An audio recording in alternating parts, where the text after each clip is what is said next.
করলেন, ইয়া রাসূলুল্লাহ, এই কোরবানির মধ্যে কোনো সওয়াব আসেনি? আল্লাহর পেয়ারা মাহবুব নবী বলেন, সাহাবায়ে কেরাম, যে যে পশুখানা কোরবানি করবেন, ওই পশুর মধ্যে যতগুলো পশম থাকবে, প্রত্যেক পশমের বদৌলতে একটি করে নেকি দেওয়া হবে। শুধু তা নয়, ওই পশুর উপর সওয়ার হয়ে আল্লাহ পাক রব্বুল আলামিন তোমাকে জান্নাতের মধ্যে প্রবেশ করাই দিবেন। সুবহানাল্লাহ। মুমিনুন, আল্লাহ আমাদের প্রতি অনেক দয়া করেছেন, অনেক মেহেরবান করেছেন, অনেক মহব্বত করেছেন। না হয় আপনার আমার আজকে কুরবানি দেওয়ার জন্য আপন আপন ছেলে সন্তান নিজের কাছে সব চাইতে প্রিয় বস্তুর যেটা, সব চাইতে প্রিয় জিনিস যেটা, একজন মানুষের কাছে সব চাইতে প্রিয় বস্তুর হলো আপন সন্তান। আপন সন্তান নিজের জন্য খুবই প্রিয়। একজন মা যখন বাচ্চা প্রসব করে তখন বলে, আল্লাহ প্রয়োজনে তুমি আমাকে নিয়ে নাও, এরপরে তুমি আমার সন্তানকে রক্ষা করো। বড় করে বলি সুবহানাল্লাহ। এরকম বলে না? অনেক বাবা আছে যে বাবা নিজে না পড়ে, ভালো খানা নিজে না খেয়ে নিজের সন্তানের মনের আশা আরজু পূরণ করার জন্য চেষ্টা করে। এমন হাজারো পিতা এখনো আছে। বাবা আমি আছি, তুমি চিন্তা করিও না। অফুত আই আছি, তুই চিন্তা না করছো। এরকম বাপে হয় না? হয়। হাজার কষ্ট হলেও, হাজার পরিশ্রম করলেও সন্তানের জন্য বাবা অনেক মায়া করেন। কিন্তু যেটা আমাদের পিতা হযরত ইব্রাহিম আলাইহিস সালাতু ওয়াস সালাম, তিনি এমন একজন নবী ছিলেন যে নবীর উপর লা মাকানার কুদরতুল খুদা অসংখ্য অগণিত পরীক্ষা নিয়েছেন। পরীক্ষাগুলো অনেক বড় বড় পরীক্ষা, অনেক বড় বড় পরীক্ষা।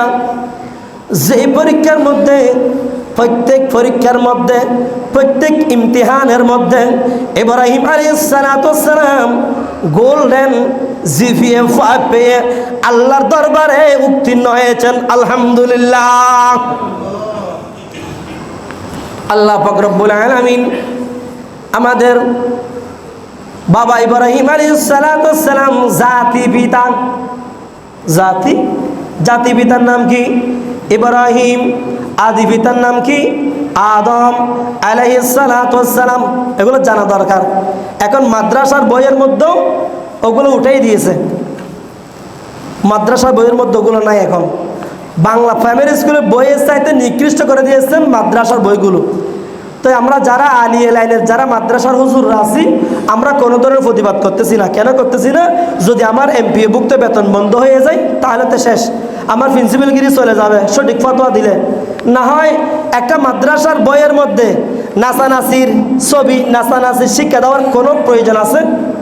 কিংবা দশাতি, ফাঁসাতি, সাওয়াতি, নওয়াতির ছবি দেওয়ার, ওই ধরনের শিক্ষা দেওয়ার, নবমী দশমীর শিক্ষা দেওয়ার কোনো প্রয়োজন আছে? নাই। কিন্তু বাংলাদেশ সরকার ওখানে ঢুকাই দিয়েছে, শিক্ষা মন্ত্রণালয় যারা পরিচালনা করতেছে আর কি। অর্থাৎ ইসলামকে, ইসলামের জন্য তারা খুব বেশি ষড়যন্ত্র করতেছে। কিভাবে মানুষকে ইসলাম থেকে দূরে সরে নেওয়া যায় সেই দিকে তারা নিজেকে এই ব্যস্তর মধ্যে রয়েছেন। আল্লাহ পাক রব্বুল আলামিন ওই সমস্ত কুসংস্কার থেকে, ষড়যন্ত্র থেকে আমাদের ইমানদার মুসলমান নরনারীর জানমালকে হেফাজত করুক, আমিন। আসুন মূল আলোচনার মধ্যে। এই কুরবানি হল আদি পিতা, জাতি পিতা ইব্রাহিম আলাইহিস সালাতু ওয়াস সালামের সুন্নাত। শুধু তার আল্লাহ পাক রব্বুল আলামিন ইব্রাহিম খলিলুল্লাহকে স্বপ্নের মধ্যে দেখালেন, এই ইব্রাহিম, তোমার সব চাইতে প্রিয় বস্তুর যেটা, প্রিয় সন্তান যেটা, সেটা আমি আল্লাহর রাস্তার মধ্যে কুরবানি করে দাও। বড় করে বলি সুবহানাল্লাহ। একদিন দেখাইলেন, 2 দিন দেখালেন, 3 দিন দেখালেন। দেখা মাত্র 3 দিনের দিন ইব্রাহিম আলাইহিস সালাতু ওয়াস সালাম তার স্ত্রীকে বললেন, এ আমার বিবি হাজরা, আমি আমার সন্তান ইসমাইলকে নিয়ে দাওয়াতের মধ্যে যাব, আল্লাহর নৈকট্য হাসিল করার জন্য যাব। ইসমাইলকে গোসল করিয়ে দাও, সুন্দর উন্নত মানের পোশাক পরিধান করিয়ে দাও।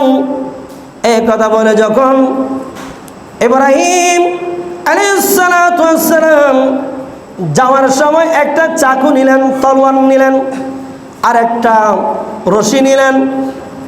যাইতে যাইতে যখন ঘর থেকে বাহির হয়ে মক্কা মুআজ্জামা থেকে কত দূর পথ অতিক্রম করেন একটা পাহাড়ের দিকে গেলেন, এমন অবস্থার মধ্যে শয়তান মা হাজারা আলাইহিস সালাতু ওয়াস সালামের কাছে আসলো। এ হাজারা, তুমি কি জানো তোমার সন্তান ইসমাইলকে কোথায় নিয়ে গেছে? তুমি কি জানো নি? বলতেছেন তারা বাজান দাওয়াতের মধ্যে নিয়ে গেলেন। বলতেছেন না, তোমার স্বামী তোমার সন্তানকে জবে করে দেওয়ার জন্য নিয়ে গিয়েছেন। হাজরা বলেন, একজন পিতা আপন সন্তানকে কিভাবে জবে করতে পারে? এটা তো সম্ভব নয়। তখন শয়তানের পক্ষ থেকে দলিল চলে আসতেছে, বলতেছেন না, আল্লাহ চেয়েছেন বিদায়, আল্লাহ বলেছেন বিদায়। আপনার স্বামী আল্লাহর রাস্তার মধ্যে আপনার সন্তানকে কুরবানি দেওয়ার জন্য নিয়ে যাচ্ছেন। বড় করে বলি সুবহানাল্লাহ। তখন নেককার বিবি হাজরা বলেন, যদি লামাকানোর কুদরতুর খুদা যদি আমার সন্তানকে যদি কুরবানি চাই, তাহলে এক ইসমাইল কেন, হাজারো ইসমাইল যদি আল্লাহর রাস্তার মধ্যে কুরবানি দিয়ে দিই, আমি হাজারার কোনো আপত্তি থাকবে না। উচ্চ আওয়াজে বলি সুবহানাল্লাহ। আর একটু জোরে বলেন না সুবহানাল্লাহ। শয়তান কি করলেন? ফিল করলেন, মাথায় হাত। এরপরে ইসমাইল জবিউল্লাহর কাছে গেলেন। এই ইসমাইল, তোমার বাবা তোমাকে জব করে দিবেন। কি জন্য আনছে জানোনি? কি জন্য আনছে? বলতেছেন জব করে দেওয়ার জন্য। বলতেছেন কেন আমাকে জব করবেন? তখন বলতেছেন আল্লাহ পাক রব্বুল আলামিন, তুমি ইসমাইলের জব, তুমি ইসমাইলের কুরবানি আল্লাহ পাক রব্বুল আলামিন চেয়েছেন বিদায়, তুমি ইসমাইলকে তোমার বাবা জব করে দেবে। হঠাৎ করে নেককার সন্তান ইসমাইল জবিউল্লাহ এলান করে দিলেন, শোনো শোনো, আল্লাহ যদি চায়, আমি ইসমাইলকে যদি কুরবানি চাই, তাহলে আল্লাহর রাস্তার মধ্যে আমি ইসমাইল কুরবানি দিতে, উৎসর্গ হতে, আল্লাহর রাস্তার মধ্যে নিজের জান কুরবান করে দিতে আমি ইসমাইলের কোনো দ্বিধাবোধ নাই। বড় করে বলি সুবহানাল্লাহ। ওখানে ফিল করলেন।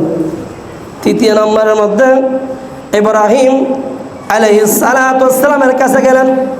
ইব্রাহিম, তুই সামনে একটা স্বপ্ন দেখতে দেয়, তুই বাস্তবায়ন করতে দেখবে, এদিকে সুন্দর হুয়া হল যে ফুয়ারে তুই কুরবানি দিতে দেখবে দে। খবরদার নদ্য নদ্য হদে, খবরদার গমভক্ত শয়তান, তুই তো শয়তান। নবীদের স্বপ্ন হলো ওহী, নবীদের স্বপ্ন ওহী, নবীদের স্বপ্ন ওহী, নবীদের স্বপ্ন বাস্তব। এই কথা যখন বললেন, ইব্রাহিম খলিলুল্লাহ বলেন, আমি আমার সন্তানকে আল্লাহর রাস্তার মধ্যে কুরবানি করে দেব। ওখানে ফিল করলেন। তখন যে ময়দানের মধ্যে কুরবানি দিবেন, ওই ময়দানের মধ্যে নিয়ে যাওয়ার পরে বাবার জবান দিয়ে ইব্রাহিম আলাইহিস সালাতু ওয়াস সালামের জবান দিয়ে বলতেছেন, ক্বালা ইয়া বুনাইয়া ইন্নী আরা ফিল মানামি আন্নী আসবাহুকা ফানজুর মাযা তারা।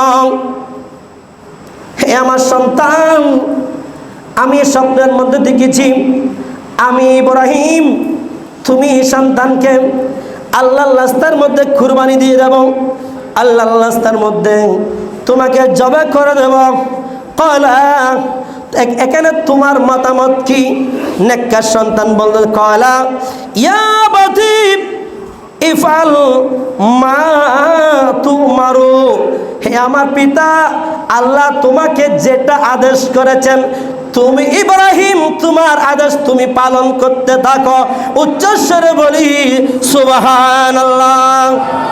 তো সাতাজিদুনি ইনশাআল্লাহু মিনাস সাবিরিন। ইসমাইল জবিউল্লাহ বলেন, এ আমার বাবা, আমি ইসমাইলকে ধৈর্যকারী হিসেবে, সবরকারী বান্দা হিসেবে আমি ইসমাইলকে ভাবে। বড় করে বলি সুবহানাল্লাহ। এগুলো কোরআন শরীফ আয়াত, সূরাতুস সাফফা। এরপর রব্বুল আলামিন আল্লাহর কালামের মধ্যে সাতকান, ফালাম্মা আসলামা ওয়া তাল্লাহু লিল জাবিন।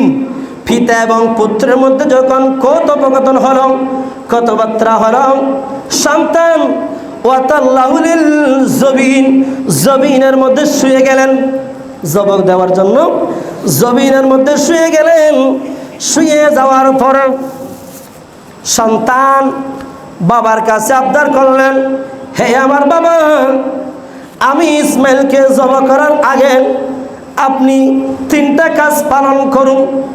হে আমার বৎস, কি কাজ?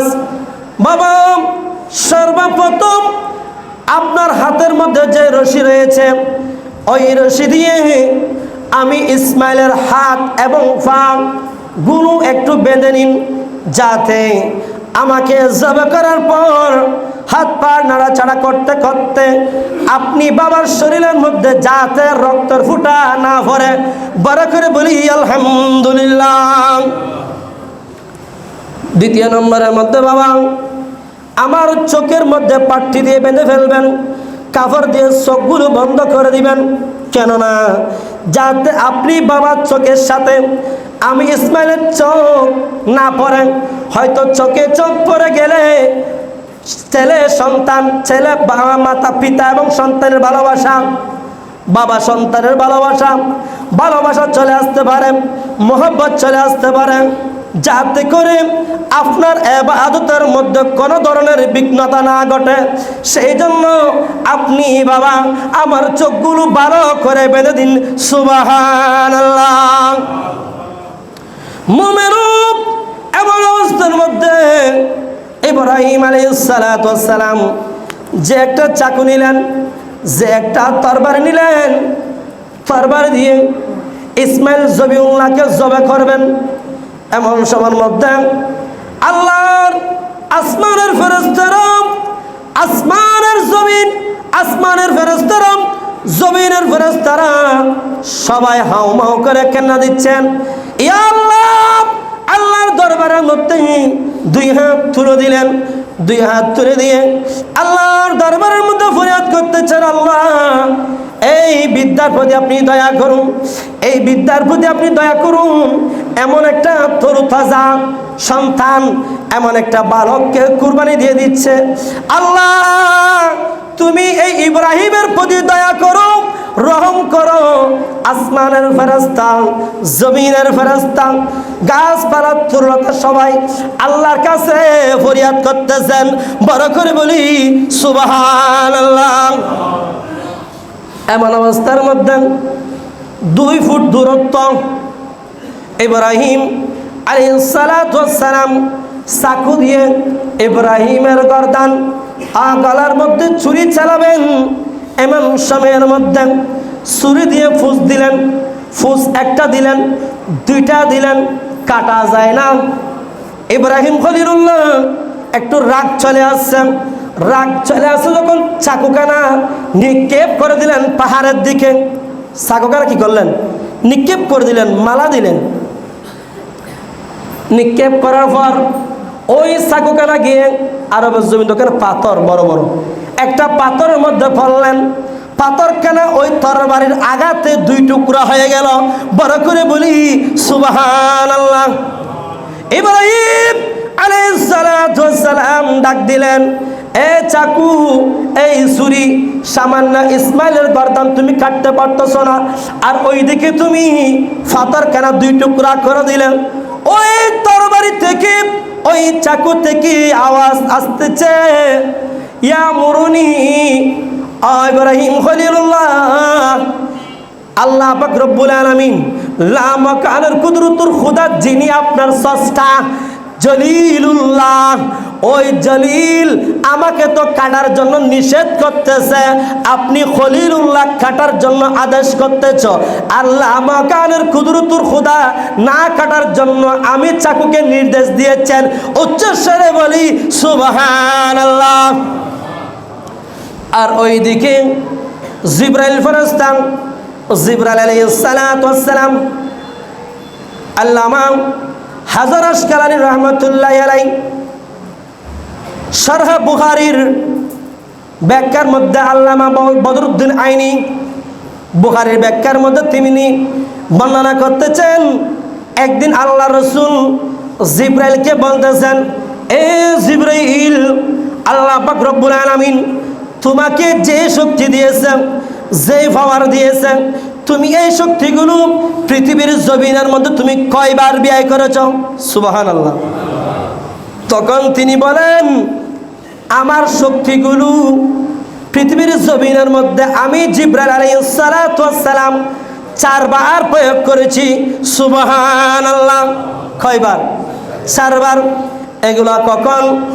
জিবরাইল আলাইহিস সালাতু ওয়াস সালাম এলান করেন, সর্বপ্রথম হলো ইব্রাহিম খলিলুল্লাহকে যখন নমরুদ আগুনের মধ্যে নিক্ষেপ করতে চেয়েছিল, আগুনের মধ্যে, আগুনের স্তূপের মধ্যে যখন ফেলার জন্য সমস্ত কিছু আপনার তৈরি করে নিলেন, এখন ফেলে দিবে আল্লাহ পাক রব্বুল আলামিন, তখন আমি জিবরাইল সিদরাতুল মুনতাহা, পৃথিবীর স্টেশন সিদরাতুল মুনতাহার মধ্যে আমি জিবরাইল অবস্থান করছিলাম। আল্লাহর হুকুম পাওয়া মাত্র এক পলকের মধ্যে এসে ইব্রাহিম আলাইহিস সালাতু ওয়াস সালামের আগুনের যে আগুনের স্তূপের মধ্যে ফেলিয়েছেন, ওই আগুনের স্তূপিকানা ইব্রাহিম আলাইহিস সালাতু ওয়াস সালামের জন্য কুল্লা ইয়া নারকুনি বারদাও ওয়া সালামান আলা ইব্রাহিম। বড় করে বলি সুবহানাল্লাহ। জিবরাইল বলেন, ওই আগুনের স্তূপকে, ওই আগুনের ঠালকে ইব্রাহিম নবীর জন্য আল্লাহর হুকুমে একেবারে ঠান্ডা কোল, এসি রুমের মতো ঠান্ডা হয়ে গেল, ফুল বাগান হয়ে গেল। বড় করে বলি সুবহানাল্লাহ। নম্বর 2, আমি জিবরাইল তখন আমার বল প্রয়োগ করলাম। কখন?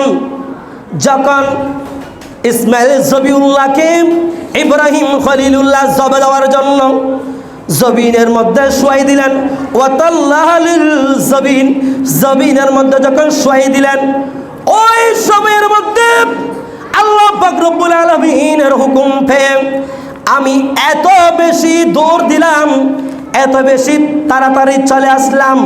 আল্লাহর হুকুম পেয়ে আল্লাহ বলেন, জিবরাইল জান্নাত থেকে একটা ধূপ বানিয়ে তুমি আমার ইব্রাহিমকে পরীক্ষার মধ্যে তুমি উত্তীর্ণ করে দাও। ওই দুব্বার বদৌলতে তুমি ইসমাইল জবিউল্লাহকে নিয়ে নাও এবং ওই দুব্বা দিয়ে কুরবানি করার জন্য ইব্রাহিম খলিলকে তুমি নির্দেশ দিয়ে দাও। সুবহানাল্লাহ। জিবরাইল ফেরেশতা বলেন, ওই দ্বিতীয়বার ইসমাইলকে যখন জব করতেছেন, ওই কঠিন মুহূর্তে এক পলকে আমি জিবরাইল সিদরাতুল মুনতাহা থেকে আপনার দুনিয়ার জমিনের মধ্যে এসে ইসমাইলকে রক্ষা করে দিলাম। বড় করে বলি সুবহানাল্লাহ। তৃতীয় নম্বরের মধ্যে যখন ইউসুফ আলাইহিস সালাতু ওয়াস সালাম, ইউসুফ আলাইহিস সালাতু ওয়াস সালামকে যখন তার ভাইয়েরা, সৎ ভাইয়েরা যখন হিংসা করে, দুশ্মনী করে পানির মধ্যে নিক্ষেপ করে দিল, কূপের মধ্যে নিক্ষেপ করে দিলেন, জিবরাইল ফেরেশতা বলেন, ওই মুহূর্তে আমি জিবরাইল ফেরেশতা জান্নাত থেকে একটা নূরানি তক্তা নিয়ে, নূরানি একটা তক্তা নিয়ে হযরত ইউসুফ আলাইহিস সালাতু ওয়াস সালামকে ওই তক্তার মধ্যে বসে ওই কূপ থেকে রক্ষা করেছি। সুবহানাল্লাহ। চতুর্থ নম্বর, আল্লাহর প্রিয় মাহবুব নবী রহমাতুল লিল আলামিন নবী, দো জাহানের বাদশা নবী হুজুরে পুন্নর আহমদ মুস্তাফা মুহাম্মদ মুস্তাফা সাল্লাল্লাহু তাআলা আলাইহি ওয়াসাল্লামকে যখন উহুদের ময়দানের মধ্যে দন্দন মুবারক শহীদ করে দিল, আল্লাহ বলেন জিবরাইল আমার বন্ধুর যদি এক ফোঁটা রক্ত জমিনের মধ্যে পড়ে, আমি লামা কারো কুদরতুল খুদা ওই জমিন আর জমিন লাগবে না, ওই দুনিয়াকে আমি উলট পালট করে দেব। তুমি তাড়াতাড়ি যাও, আমার প্যারা মাহবুব নবীর রক্ত মুবারক যাতে ওই মাটির মধ্যে না পড়ে, তুমি তাড়াতাড়ি গিয়ে হাত বসাইয়ে দাও। বড় করে বলি সুবহানাল্লাহ। আল্লাহর প্যারা মাহবুব নবী রক্ত মুবারক মাটির মধ্যে পড়তে দেন নাই। কেন? জিব্রাইল ফেরেশতা বলেন তখন আমি সিদরাতুল মুনতাহার মধ্যে ছিলাম, ওখান থেকে এমন ভাবে দৌড় দিলাম, আমি জিব্রাইলের যতগুলো পাওয়ার ছিল, আমি জিব্রাইলের যতগুলো ক্ষমতা আছে, যতগুলো শক্তি আছে, সমস্ত শক্তিগুলো আমি জিব্রাইল ব্যয় করে আল্লাহর নবীর শরীরের বডি মুবারকের রক্ত জমিনের মধ্যে পড়তে দিই নাই। বড় করে বলি সুবহানাল্লাহ। সালাতুন ইয়া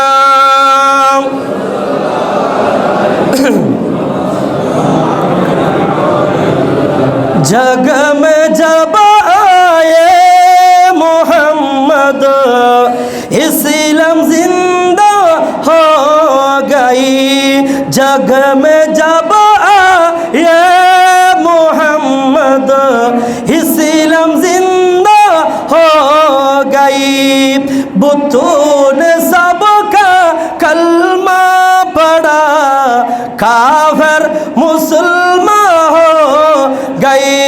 सालातुन या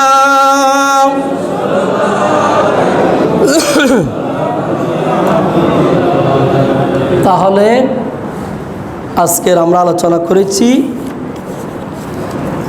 কুরবানির গুরুত্ব ফজিলত নিয়ে। কোরবানি করার সময় আপনার নিয়ত পরিষ্কার থাকতে হবে, লোক দেখানো যাবে না, টাকাগুলো হালাল হতে হবে। মানুষের কাছ থেকে ঋণ করে সুদি করে দান্য করে কোরবানি করার কোনো দরকার নাই। যদি এক ভাইয়ের পক্ষ থেকে আরেক ভাই, মনে করেন আমাদের সমাজ দেশের মধ্যে 5 ভাই 4 ভাই আছি, সবাই তো এক সমান না, এক ভাইয়ের অর্থ ভালো আছে আর এক ভাইয়ের অর্থ ভালো নেই। হ্যাঁ, উনি তো ভালোবাসতেছেন, আপনি আমরা ভাইকে ভালোবেসে বলতেছেন ভাই আমি তোমাদের পক্ষ থেকে আমি কোরবানি দিচ্ছি, সুবহানাল্লাহ। আরেক ভাইকে বলে আপনার ভাইয়ের পক্ষে থেকে আপনি কোরবানি দিতে পারবেন, সুবহানাল্লাহ। কেননা আপনার মাতা পিতা যারা ইন্তিকাল করেছেন তাদের জন্য দিতে পারবেন, কিন্তু আপনার ভাইদের পক্ষ থেকে আপনি কোরবানি দিয়েছেন, ঠিক আছে, সওয়াব তুলি পাবে, কিন্তু মাংস মেভে সমান সমান করে ভাগে ভাগে ভাগ দিয়ে দিতে হবে। এটা হলো শরীয়তের ফিকর মাসআলা। আমি কোরবানি করেছি, সওয়াব পেয়েছেন, কিন্তু গোশত দিই নাই, তাহলে হবে? ভাই হবো আর এখন দেখি কোরবানি করছে আর গোশত নদস নাম দিচ্ছে, তা নাম দিতাম গোশত। কোরবানি গোশত খাওয়া যায় আছে, এই কোরবান থেকে ওই কোরবান পর্যন্ত খেতে পারবেন, কোনো বাঁধা নাই। ভর্তি হয় 3 দিন নেওয়া, পুরো বছরটি হাইতে পারবে। কিন্তু মাসআলা রয়েছে আমার সমাজের মধ্যে, আমার পার্শ্ববর্তী মানুষ গরিব আছে, দুর্বল আছে, অসহায় আছে, তাদের মাঝে উপযুক্তভাবে বন্টন করে দেওয়ার পর আপনি খেতে পারবেন, সুবহানাল্লাহ। হ্যাঁ, যদি আপনার ঘরের মধ্যে এত বেশি সদস্য, ভাই আছে, বোন আছে, বউ আছে, ফুয়া আছে, আত্মীয় স্বজন আছে, আর ঘরের মধ্যে গোষ্ঠী আছে, চাউল গোজারালি আরে ফাস্টুর ভরাত দেরি, তুই আর বাড়ি ভর্তুন দিবি, বাড়ি দেওয়ানোর দরকার নাই, যেহেতু অনেক ঘরের মধ্যে খাবের মানুষ আছে।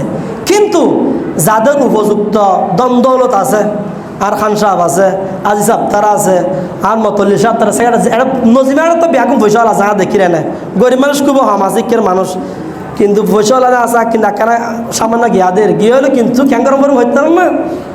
ওই গরিব মানুষ যারা আছে, ইতারা বহুত মানুষ আছে বছর 1 কেজি গুস্ত কিনে হেবের ক্ষমতা ক্যাপাসিটি নাই। ইয়ান খেয়াল করি রে, অনেক গরিবের মাঝে কুরবানির গুস্ত অনেক সামান্য করে লাখিয়ে রে বাকিগুণ বন্টন করে তো অন্যান্য পরিপূর্ণ একজন ইমানদার মুমিন ব্যক্তির আলামত। বড় করে হন সুবহানাল্লাহ।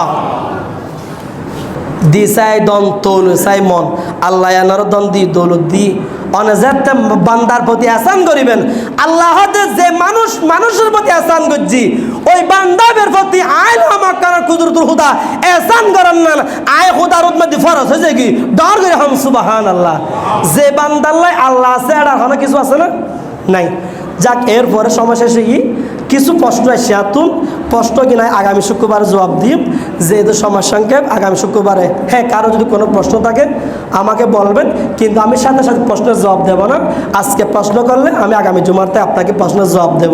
আরেকটা ভাই আমাকে প্রশ্ন করেছেন, নাম বলতেছি না, হুজুর কোনো ব্যক্তি যদি এই কালো হিজাব করে নামাজের ইমামতি করলে কি তার নামাজ হবে? যেহেতু আমি আপনাদের মসজিদের সমাজের খতিব মসজিদ, আমার কাছে বিভিন্ন প্রশ্ন আসতে পারে, আমি চেষ্টা করব আমি জবাব দেওয়ার জন্য।